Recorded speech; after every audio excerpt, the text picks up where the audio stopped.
வணக்கம் நண்பர்களே.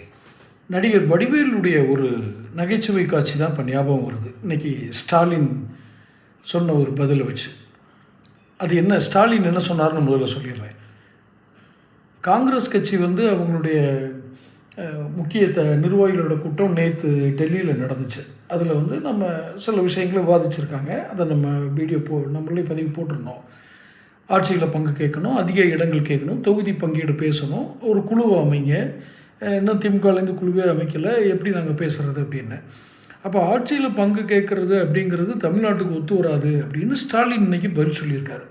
ஸோ ஆட்சியில் பங்கு என்ற ஒரு விஷயமே நமக்கு ஒத்து வராது, திமுக கட்சிக்கு ஒத்து வராது, தமிழகத்துக்கே ஒத்து வராதுங்கிற மாதிரி சொல்கிறாரு.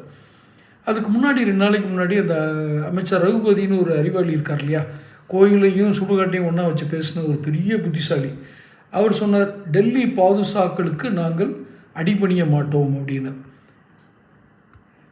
என்ன அர்த்தத்தில் சொன்னார்னு தெரியாது. ஆனால் நம்ம இப்போ சொல்கிறது ஆட்சியில் பங்கு கிடையாது அப்படின்னு சொல்கிறது. இந்த ஷேர் ஆட்டோவை பற்றி ஒரு நடிகர் வடிவேலுடைய ஒரு நகைச்சுவை காட்சி வரும்.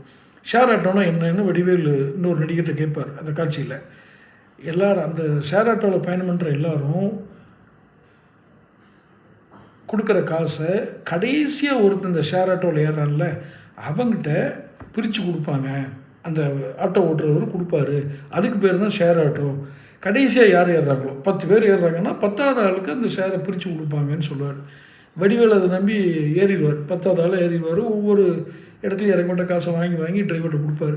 கடைசியில் தம்பி பங்க பேர் எப்படிம்பாரு, என்னது எதுக்கு அப்படிம்பாங்க. இது ஷேர் ஆட்டோன்னா என்னன்னு நான் தெரிஞ்சால் வந்திருக்கேன் அப்படின்னு. இப்போ இந்த காமெடி காட்சி ஏன் ஞாபகம் வருதுன்னா, இந்த ஷேர் ஆட்டோன்னா என்னென்னு தெரியாமலே காங்கிரஸ் கட்சிக்காரங்க இந்த ஷேர் ஆட்டோவில் ஒன்றுமே தெரியாமல் வடிவேல் கேட்குற மாதிரி ஸ்டாலின்கிட்ட போய் காங்கிரஸ் கட்சிக்காரங்க கேட்குறாங்களா ஆட்சியில் பங்கு கொடு அப்படின்னு. இல்லை அவர் தான் இவங்களை இந்த நகைச்சுவை கட்சியை மாற்றுறாரா, யார் ஸ்டாலின் தான் மாற்றுறாரான்னு தெரியல. என்னமோ ஏதோ பங்கு கிடையாதுன்னு சொன்ன உடனே நமக்கு ஞாபகம் வருது அந்த நகைச்சுவை காட்சியாக ஞாபகம் வருது. கூட்டணிகள் பெரிய இப்படி ஓடிட்டு இருந்தால் ரொம்ப நல்லதுன்னு நினைக்கிறோம். தமிழ்நாட்டுக்கு நல்லது. எப்படி நல்லதுன்னு அடுத்தடுத்து இதில் நான் சொல்கிறேன். தொடர்ந்து சேனல் பாருங்கள், சப்ஸ்கிரைப் பண்ணிக்கோங்க.